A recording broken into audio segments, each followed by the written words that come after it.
உங்களுக்கு நிம்மதி உண்டாகுவதாக. தேவனுடைய இரக்கங்கள் அதிகமாவதாக.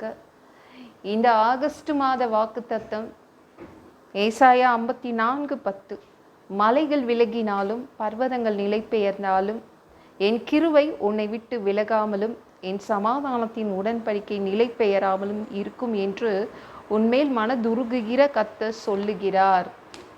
என் கிருபை உன்னை விட்டு விலகாது அப்படின்றாங்க. உங்களை விட்டு கிருபை விலகாதுங்க. தப்பு மேலே தப்பு பண்ணுறோம். நம்ம ஒரு நாளைக்கு ஒரு தப்பாவது பண்ணிடுவோம். பாவிகள் தான், நம்ம ஒன்றும் பெரிய பசுத்தவான்கள் இல்லை. அதனால் தேவன் நம்ம மேலே கிருபையை வைக்கிறாரு. என்னங்க, ஒரு பணம் வச்சா நல்லா இருக்குமே, ஒரு நகையை, ஒரு சொத்து, ஒரு நிம்மதி வச்சா நல்லா இருக்குமே, ஒரு ஆரோக்கியம் வச்சா நல்லா இருக்குமே, என்னங்க கிருபையை போய் வைக்கிறாரு.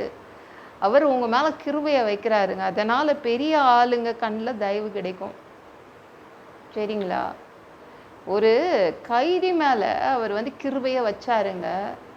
அதனால் அந்த கைதிக்கு சிறைச்சாலை தலைவன் அவங்க கண்ணில் தயவு கிடைத்தது. அந்த சிறைச்சாலை தலைவன் அந்த கைதியை நல்லா நடத்தினான். யாராவது கைதியை நல்லா நடத்துவாங்களா? யாருமே எந்த ஜெயில் கைதியும் நல்லா நடத்த மாட்டாங்க. ஆனால் யோசேப்பு என்ற கைதி மேலே தேவன் கிருபையை வச்சதுனால என்ன ஆச்சு? அவன் சிறைச்சாலையில் இருந்தால் கூட அவனை நல்லா நடத்தினாங்க, அவனை நல்லா வச்சுக்கிட்டாங்க. தேவன் உங்களை நல்லா பார்த்துப்பார். உங்கள் தலை மேலே அவர் கிருபையை வைக்கிறதுனால உங்களை அவர் நல்லா நடத்துவார், நல்லா பார்த்து பாருங்க. உங்கள் வேலையில் நீங்கள் நல்லா நடத்தப்படுவீங்க, உங்கள் குடும்பத்தில் நீங்கள் நல்லா நடத்தப்படுவீங்க, உங்கள் வியாபாரம் நல்லா நடக்குங்க. ஏன்னா அவர் உங்கள் மேலே கிருபையை வச்சிருக்காரு. அதனால் பார்க்குறவங்க அத்தனை பேருமே உங்கள் மேலே ஒரு அப்படியே அன்பாக இருப்பாங்க, தயவாய் இருப்பாங்க, இரக்கம் காட்டுவாங்க. சரிங்களா? உங்கள் பசங்க உங்கள் மேலே தயவாய் இருப்பாங்க, உங்கள் பொண்ணு உங்கள் பையன் தயவாக இருப்பாங்க, உங்கள் கணவர் உங்கள் மனைவி தயவாக இருப்பாங்க. சரிங்களா? உங்கள் பாஸு உங்கள் மேலே தயவாக இருப்பார். அவர் உங்கள் மேலே கிருபையை வைக்கிறதுனால உங்களுக்கு தயவு கிடச்சிடும். அதனால் எல்லாமே உங்களுக்கு செய்து கொடுக்கப்படும். எத்தனையோ கோடிக்கணக்கான மக்கள் இந்த பூமியில் வசிக்கிறாங்க. ஆனால் தேவனுடைய கண்கள் உங்களை தாங்க தேடுது. உங்களை தேடி உங்களுக்கு கிருபையை கொடுக்குதுங்க. அப்படி தான் உங்களுக்கு கிருபை கிடைக்குது.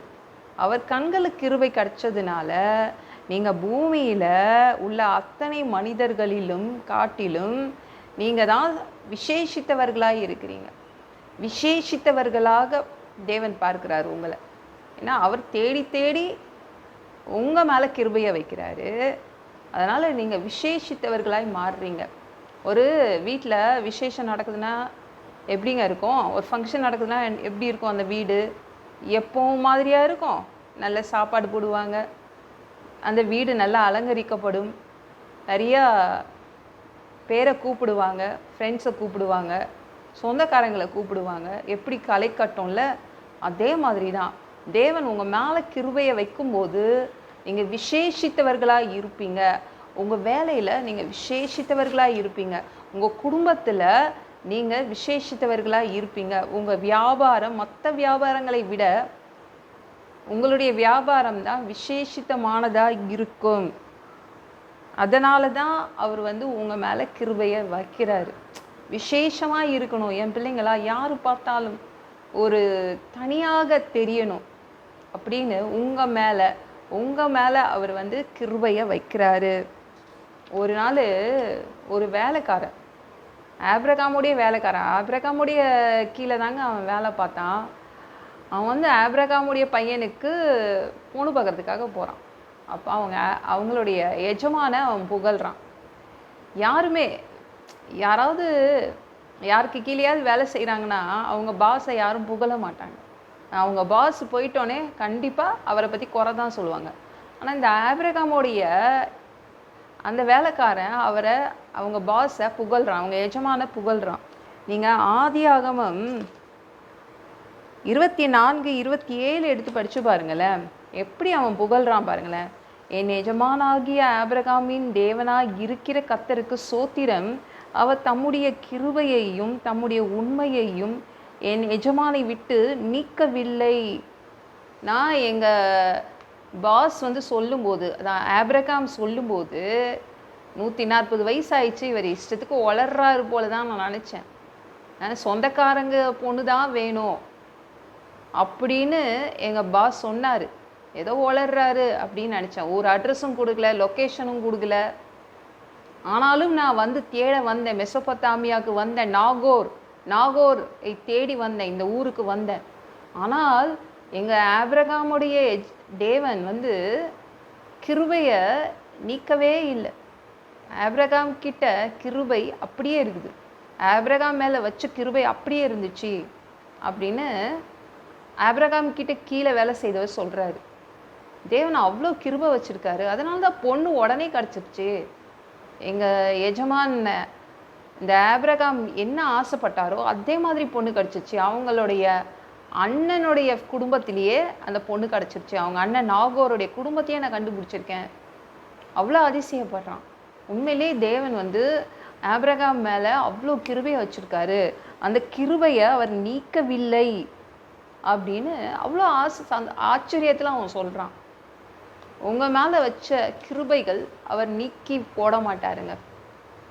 உங்களுக்கு என்ன கிடைக்கணுமோ அது கிடைக்கும். உங்களுக்கு, அதாவது நீங்கள் என்ன ஆசைப்பட்டீங்களோ அதை அவர் கொடுத்துருவார். கிருபையாக இருப்பாருங்க. ஏன்னா நம்ம தப்பு மேலே தப்பு செய்ய தான் செய்கிறோம். பாவம் செய்யாத ஒரு மனிதனும் இல்லை. அதனால தான் அவர் கிருபையை வச்சுடுறாரு. அவர் கிருபையை வச்சுட்டு உங்களுக்கு நன்மைகள் செய்கிறாரு. ஆனால் எல்லா மனிதர்களுக்கும் வைக்கிறது இல்லை.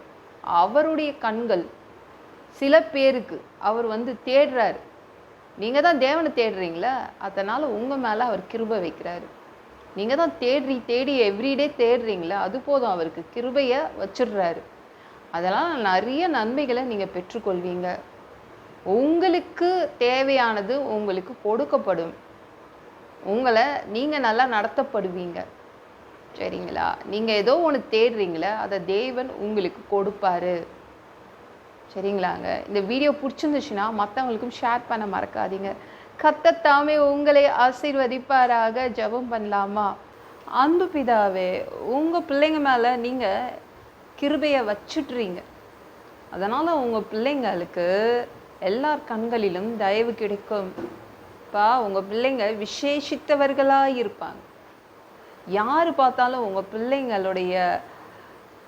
பிள்ளைங்களை நீங்கள் விசேஷித்தவர்களாய் மாற்றி காண்பிப்பீங்க. அதற்காக நன்றி.